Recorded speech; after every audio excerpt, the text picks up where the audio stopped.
রান্নায় আপনাদেরকে স্বাগত। আজ আমি নিয়ে এসেছি খুব সুন্দর একটা মিষ্টি রেসিপি, ছানার সন্দেশ।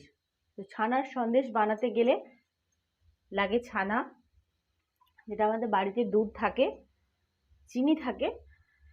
তো দুধ আর চিনি দিয়ে খুব সুন্দর একটা রেসিপি, খুব তাড়াতাড়ি বানিয়ে ফেলা যায় এবং খুবই টেস্টি।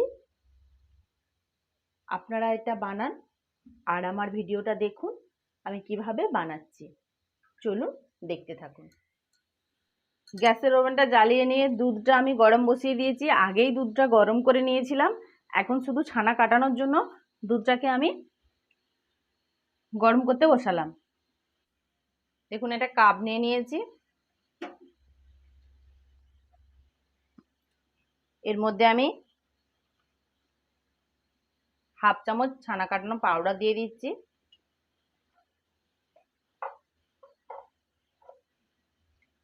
আর ছানা কাটানো পাউডারের মধ্যে আমি একটু জল মিশিয়ে দিচ্ছি। আপনারা কাগজি দিয়েও ছানাটা কাটাতে পারেন, বা ভিনিগার বাড়িতে থাকলে ভিনিগার দিয়েও ছানাটা কাটিয়ে নিতে পারেন।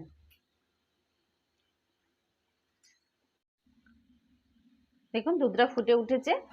আমি কিন্তু ছানাটা কাটানোর জন্য এই জলটা দিয়ে দিলাম।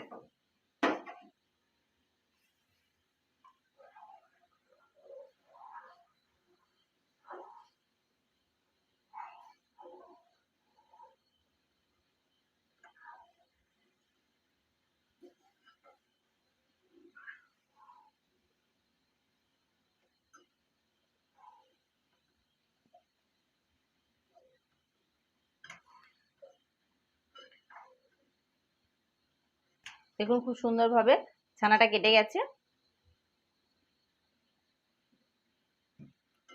আমি গ্যাসটা অফ করে দিয়েছি।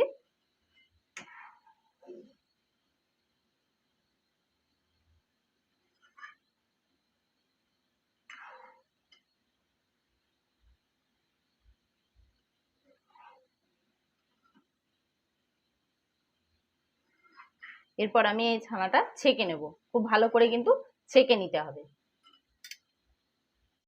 দেখুন, আমি ছানাটা খুব সুন্দরভাবে ছেঁকে নিয়ে এই কোড়ার মধ্যেই নিয়ে নিয়েছি।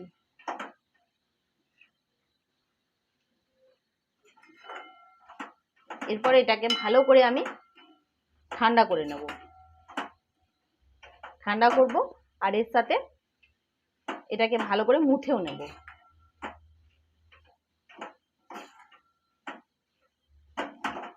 যাতে ছানার মধ্যে কোনো ডেলা ডেলা অংশ না থাকে।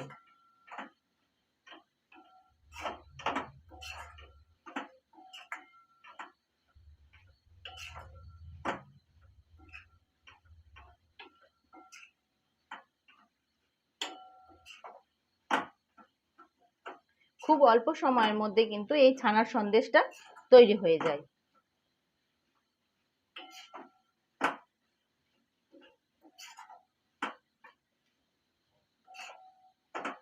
যদি বাড়িতে দুধ থাকে, হঠাৎ করেই হয়তো মিষ্টি খেতে মন যাচ্ছে, বা বাড়িতে ছোট কোনো ছেলে আছে মিষ্টি খাওয়ার জন্য বলছে, বারবার মিষ্টি খাবো মিষ্টি খাবো বলে, অনেক সময় দেখবেন বাচ্চা ছেলেরা বলতে থাকে। তাই হাতের কাছে বাড়ির মধ্যেই বানিয়ে নেওয়া যায় খুব সুন্দর একটা মিষ্টি। এটা হলো ছানার সন্দেশ। দেখুন, আমি ভালোভাবে এটাকে মেখে নিয়েছি।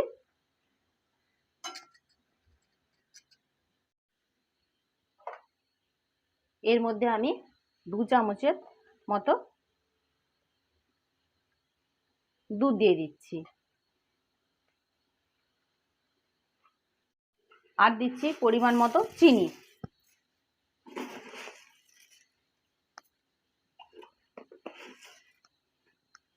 বড় চামচের 2 চামচ চিনি দিলাম। দিয়ে এটাকে এই ছানাটার সাথে ভালো করে মাখিয়ে নেব।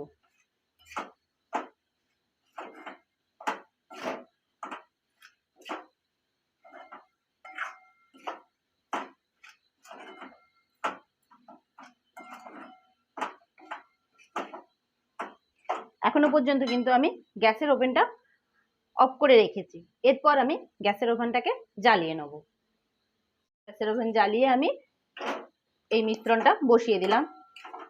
এরপর এটাকে আমি নাড়াচাড়া করতে থাকবো যতক্ষণ পর্যন্ত না চিনিটা খুব ভালোভাবে গলে যাচ্ছে।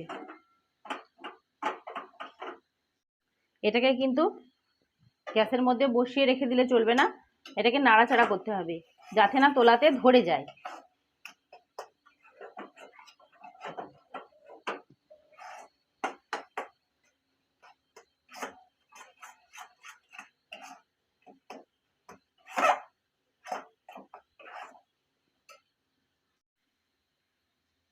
চিনিটা গলে গেছে আর ছানাটা দেখুন এক জায়গার মধ্যে জড়ো হয়ে যাচ্ছে, তখন বুঝবেন যে এটা হয়ে গেছে। তাই আমি গ্যাসের ওভেনটা অফ করে দিচ্ছি।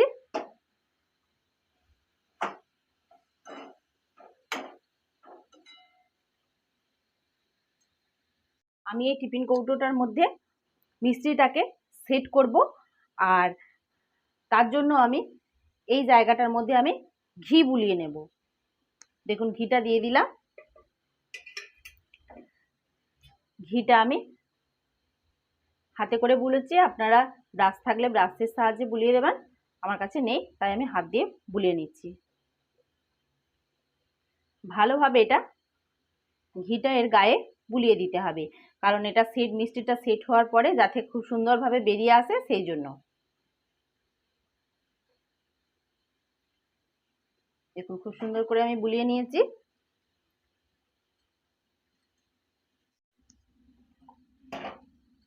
এরপর আমি এই মিষ্টিটাকে এই টিফিন কৌটোর মধ্যে দিয়ে দিচ্ছি।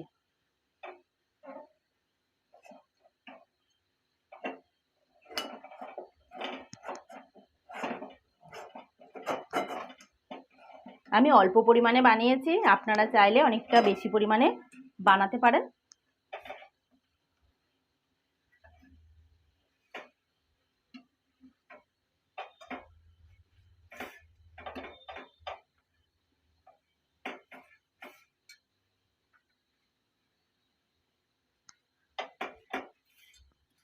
এটা সেট করে নিচ্ছি।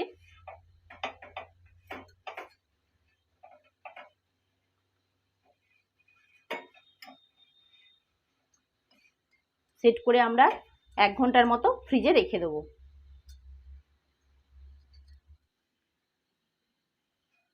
দেখুন ছানার সন্দেশ বানানো হয়ে গেছে।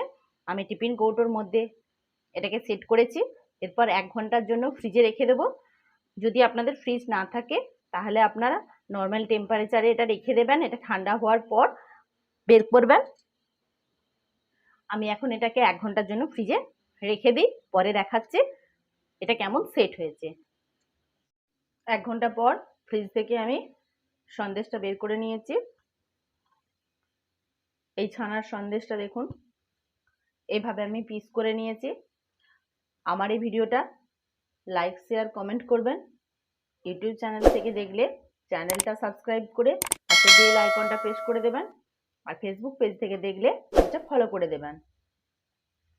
দুধ আর চিনি বাড়িতে সবসময় থাকে, তাই খুব সহজে কয়েক মিনিটের মধ্যেই ছানার সন্দেশ বানিয়ে ফেলুন এবং কমেন্টে জানাবেন আপনাদের ছানার সন্দেশটি কেমন হয়েছে।